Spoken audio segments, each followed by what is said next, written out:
হরে কৃষ্ণ। জয় শ্রী রামচন্দ্র ভগবান কি জয়। সবাইকে রামনবমীর শুভেচ্ছা। তো আগামীকাল শ্রী রামচন্দ্র ভগবানের দিব্য আবির্ভাব তিথি।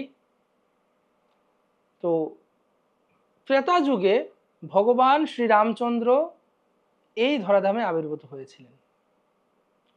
তার আবির্ভাবের বিভিন্ন লীলা, বিভিন্ন দিব্য কারণ সমূহ আমরা পূর্বের ভিডিওতে আলোচনা করেছি। এখানে আপনারা লিঙ্ক দেখতে পাবেন, আপনারা এখান থেকে ক্লিক করে সেই ভিডিওটা দেখতে পারেন। তো আজ আমরা শ্রবণ করব ভগবানের আবির্ভাবের কিছু পূর্ব রহস্য, কিভাবে ভগবান আবির্ভূত হলেন।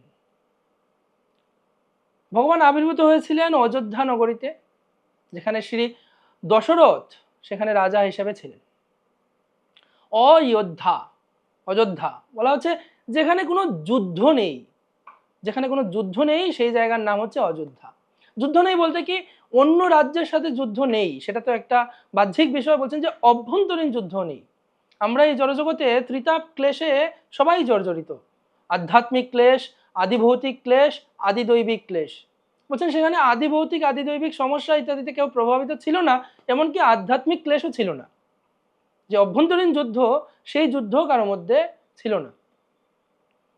তো সেই নগরীতে ভগবান আবির্ভূত হয়েছিলেন।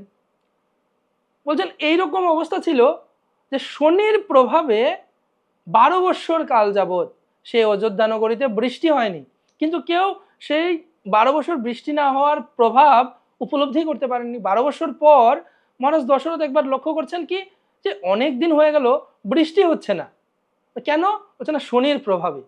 পরবর্তীতে সেটা সমাধান করলেন।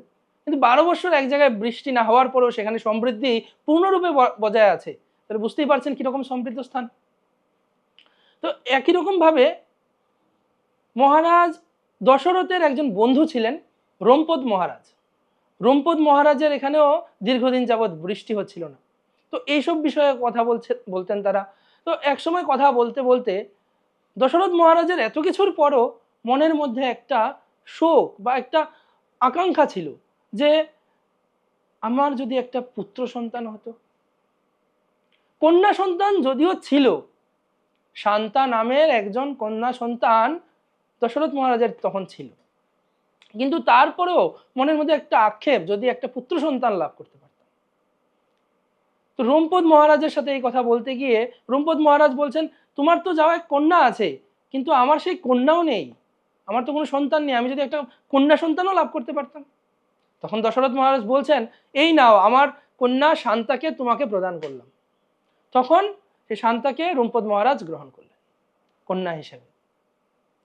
তারপর সুমন্ত্র নামক যে মন্ত্রী ছিলেন দশরথ মহারাজের, তিনি একবার পরামর্শ দিচ্ছেন দশরথ মহারাজকে যে আপনি অনেক অশ্বমেধ যজ্ঞ করেছেন, কিন্তু তারপরেও আপনি পুত্র সন্তান লাভ করতে পারেননি, আপনি একটা পুত্রকামেষ্টি যজ্ঞ করুন, যার মাধ্যমে আপনি পুত্র সন্তান লাভ করতে পারবেন।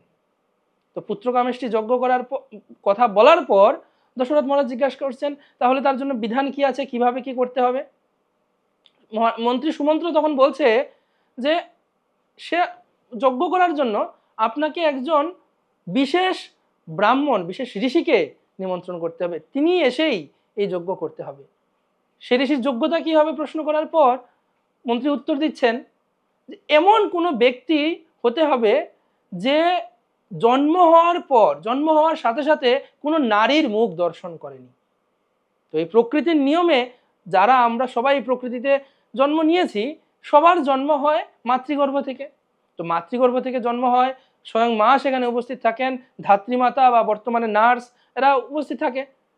তো নারীর মুখ দর্শন করেনি এইরকম ব্যক্তি প্রায় অসম্ভব, প্রায় অসম্ভব। দশরথ মহারাজ বলছেন এইরকম ব্যক্তি কোথায় পাবো যিনি এই যজ্ঞ সম্পাদন করতে পারবেন। সুমন্ত্র তখন বলছেন যে একজন আছেন যিনি জন্মের পর কোনো নারীর মুখ দর্শন করেননি। তখন দশরথ মহারাজ সেই মুনি সম্পর্কে জানতে চাইলেন। তো বলছেন বহু আগে বিপণ্ডক নামে একজন ঋষি ছিলেন। সেই বিপণ্ডক ঋষি অত্যন্ত সদাচারী ছিলেন, ব্রহ্মচারী ছিলেন। তো তার এই তেজ, এই তার তপস্যা দেখে ইন্দ্র একবার একটু ভীত হয়ে গিয়েছিল। ইন্দ্র ভাবছিল এই বিপণ্ডক ঋষি এত যে ধ্যান করছে, এত যে সাধনা করছে, সে না কোনোদিন আমার আসন চেয়ে বসে। সে তখন বিভিন্ন যে অপ্সরা তাদের পাঠিয়েছে, কিন্তু সবাই নিরস্ত হওয়ার পর একবার সে ব্রহ্মার কাছে গিয়েছে।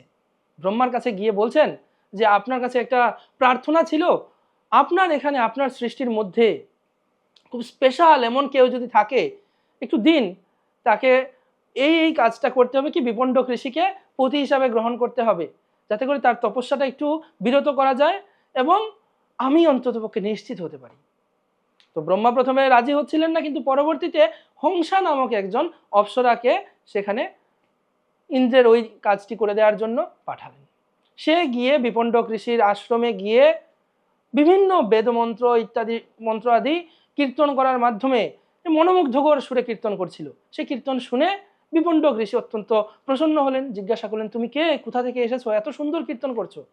সে তখন তার পরিচয় দিল যে আমার নাম হংসা, আমি ব্রহ্মলোক থেকে এসেছি। তো বলছেন ভালো, খুব ভালো তুমি এসেছো, এখন আমি কিভাবে তোমার সেবা করতে পারি, তুমি অত্যন্ত সুন্দর এই সমস্ত মন্ত্র আদি কীর্তন করার মাধ্যমে আমার প্রসন্নতা বিধান করেছো, তো আমি এখন কি করতে পারি। সে হংসা বলছে আমি আপনাকে পতিরূপে লাভ করতে চাই। বিপণ্ডক ঋষি এই কথা শোনার পর তিনি ক্রুদ্ধ হয়ে গিয়েছেন এবং তখন তিনি ধ্যান করতে বসেছেন। ধ্যানে বলে তিনি জানতে পারলেন যে এই হংসাকে ইন্দ্র পাঠিয়েছে। তখন তিনি ক্রোধান্বিত হয়ে তিনি মন্ত্র বলে তার হাতে তার বীর্য আহ্বান করে সে বীর্য হংসার দিকে ছুঁড়ে মারলেন এবং হংসা হাতে নিয়ে সেই বীর্য দাঁড়িয়ে আছে। তখন ভাবছে এই তেজস্বী ঋষির বীর্য হাতে নিয়ে দাঁড়িয়ে, সে ভাবছে কি করবে। তখন পাশে একটি মৃগ হরিণ ছিল, সেই হরিণীর গর্ভে সেই বীর্য রেখে দিয়ে সে সেখান থেকে চলে যায়। তো তার কিছু পর হরিণী সেই তার বাচ্চা প্রসব করে। তো হরিণ কিভাবে বাচ্চা প্রসব করে, হরিণ আমাদের মতো এরকম ম্যাটারনিটি লিভ নিয়ে সে হসপিটালে গিয়ে ভর্তি হয়ে থাকে না। হ্যাঁ, তো সে কি করে, বাচ্চা প্রসব করেছে এবং ছুট পালিয়ে গেল। যেহেতু বিপণ্ডক ঋষির বীর্য থেকে জন্ম, তাই দেহটা মনুষ্যের মতো ছিল, আর হরিণীর গর্ভ থেকে জন্ম, তাই তার মাথার মধ্যে শিং ছিল। তো একদিন বিপণ্ডক ঋষি সেই রাস্তা দিয়ে বনের মধ্যে দিয়ে যাওয়ার সময় এই শিশুটিকে দেখে তিনি ভাবছেন কে এই শিশুটিকে ফেলে রেখে চলে গিয়েছে। তিনি তখন ধ্যান বলে জানতে পারলেন যে না, এই শিশুটি হচ্ছে তো আমার ছেলে। তখন তাকে নিয়ে গেলেন। যেহেতু তার মাথায় শিং ছিল, সেই ঋষির নাম হয়েছিল ঋষি শৃঙ্গী। তো সেই ঋষি শৃঙ্গীকে তিনি তিনার আশ্রমে রেখে ভাবছেন যে আমি একে এই মায়ার কবলে পড়তে দেব না, মায়ার কবলে পড়তেই দেব না, একবারের জন্য পড়তে দেব না। তো কি করব, আমি তাকে ভগবত ভক্তির শিক্ষা প্রদান করে এখান থেকেই গোলক বৃন্দাবনে পাঠিয়ে দেব। যখন এরকম করেছেন, তখন ঋষি শৃঙ্গীর কথাই সেই সুমন্ত্র রাজা দশরথকে বলছিলেন। তার আগে আমরা বলেছিলাম রোমপদ মহারাজের কথা। তো রোমপদ মহারাজ, উনার রাজ্য যখন বৃষ্টি হচ্ছে না, তখন উনিও পেয়েছেন পরামর্শ এরকম কি সেই ঋষি শৃঙ্গ যদি একবার উনার ভূমিতে এসে উনার চরণ স্পর্শ করেন, তাহলেই সেখানে সেই বৃষ্টি চলে আসবে। তো সেই কথা শুনে তারা কি প্ল্যান করলেন যে না, তাকে আনতে যেতে হবে। কিভাবে আনতে হবে, তো তারা সেখান থেকে কিছু সুন্দরী তরুণীদের সেখান থেকে তারা ঠিক করলেন, যারা ঋষি বেশে বিপণ্ডক মুনির আশ্রমে প্রবেশ করেছেন। যখন বিপণ্ডক ঋষি নেই, তখন সেখানে প্রবেশ করে সেই ঋষি শৃঙ্গকে বিভিন্নভাবে মনোমুগ্ধকর কথার দ্বারা প্রলোভিত করে, কারণ এর পূর্বে শৃঙ্গ কখনোই, ঋষি শৃঙ্গী কখনোই কাউকে দর্শন করেননি। এই জড়জগতের কোনো কিছুর মধ্যে সে কখনোই যুক্ত হয়নি, অন্য কোনো ঋষিদেরকেও সে দর্শন করেনি। তখন তারা বলছিল যে তুমি আমাদের সাথে আমাদের যে আশ্রম আছে সেই আশ্রমে যেতে পারো। আশ্রমে যাওয়ার কথা শুনে বলছেন ঠিক আছে, আমি যেতে পারি। তখন তারা নৌকা করে আসতো এবং যেত। তো সেই নৌকার সামনে এসে বলছেন এটা আমাদের চলন্ত আশ্রম। এই নৌকায় করে ঋষি শৃঙ্গকে যখন সেই রোমপদ মহারাজের রাজত্বে নিয়ে গেলেন, সেখানে যজ্ঞ করলেন এবং পরবর্তীতে যেহেতু প্রবেশ করার পর, সেখানে প্রবেশ করা মাত্রই সেই ভূমিতে বৃষ্টি হয়ে গেল। আর যখন বৃষ্টি হয়েছে, সেই বৃষ্টির ফলে সেখানে অত্যন্ত সমৃদ্ধি লাভ হলো। তখন রোমপদ মহারাজ ভাবছেন কি যে না, তার বিনিময়ে কিছু দেওয়া উচিত। তো কি দান করবেন? বলছেন কন্যা দান করা যেতে পারে, সবচাইতে উত্তম দান। তো সেই ঋষি শৃঙ্গর সাথে সেই যে শান্তাকে দান করেছিলেন দশরথ মহারাজ, সেই শান্তার বিবাহ সম্পাদন করলেন। সেখানে বিবণ্ডক ঋষি এসে উপস্থিত হলেন। ধ্যান বলে তিনি জানতে পেরেছেন তার পুত্রকে সেই রুম্পদ মহারাজের ওখানে রাজ্যে নিয়ে চলে গেছে। তো সেখানে এসে যখন দেখলেন যে পুত্রের বিবাহ হয়ে গিয়েছে, তখন আর তিনি কি করবেন? তখন আর তিনি কিছু বললেন না। প্রথমে ক্রোধান্বিত হচ্ছিলেন। তো সেই ঋষি শৃঙ্গ এই পুত্রকামেষ্টি যজ্ঞ সম্পাদন করার জন্য অযোধ্যায় এসে পুত্রকামেষ্টি যজ্ঞ সম্পাদন করলেন। যখন পুত্রকামেষ্টি যজ্ঞ সম্পাদন সম্পন্ন হলো, সেখান থেকে এক বিশাল আকার সেই যজ্ঞ পুরুষ, নীলাভ দেহ এবং শুভ্র বসনধারী সেই যজ্ঞ পুরুষ যখন সেখানে আবির্ভূত হলেন, তিনি এক বড় ঘোড়া, সেই ঘোড়া নিয়ে সেখানে আবির্ভূত হয়েছেন। সেই বড় পাত্রটা যখন দশরথকে প্রদান করছেন, দশরথ মহারাজকে দেওয়ার সময় কি হয়েছে? দশরথ মহারাজ সেটা নেয়ার সময় সেই বড় পাত্রটা ধীরে ধীরে দশরথ মহারাজের হাতের সাইজে চলে এসেছে। দশরথ মহারাজ পরবর্তীতে সেই ঘোড়াটা থেকে অর্ধেক ক্ষীর, যেটাকে আমরা বাংলায় বলে পায়েস, সেই পায়েস প্রথমে বড় রানী কৌশল্যাকে অর্ধেক ভাগ প্রদান করলেন। তারপর যে অর্ধেক ছিল তার অর্ধেক অর্থাৎ 1/4 কৈকেয়ীকে, তারপর বাকি 1/4 সুমিত্রাকে প্রদান করলেন। তো সেই কৌশল্যা প্রথমে যখন সেই পায়েসটা গ্রহণ করলেন, গ্রহণ করার পরপরই তিনি অনুভব করছেন যে তার হৃদয়ে, তার গর্ভে কোনো একজন দিব্য পুরুষ হয়তো প্রবেশ করেছেন, এরকম তিনি অনুভব করতে লাগলেন।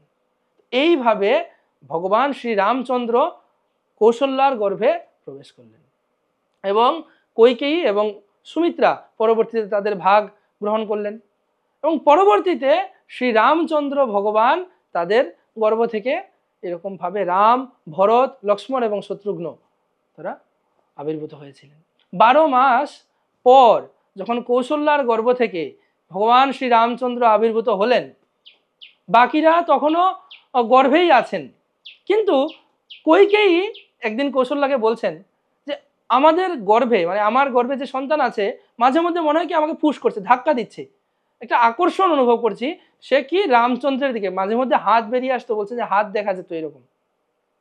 তো সে রামচন্দ্রের দিকে এগিয়ে যাচ্ছে, আমাকে এগিয়ে যেতে হচ্ছে এবং যখন গিয়ে রামচন্দ্রকে কোলে নিচ্ছি, তখন মনে হচ্ছে যেন কেউ মধ্যে গর্ভের মধ্যে থেকে রামচন্দ্রের চরণে স্পর্শ করে প্রণাম করছে, এইরকম উপলব্ধি ছিল।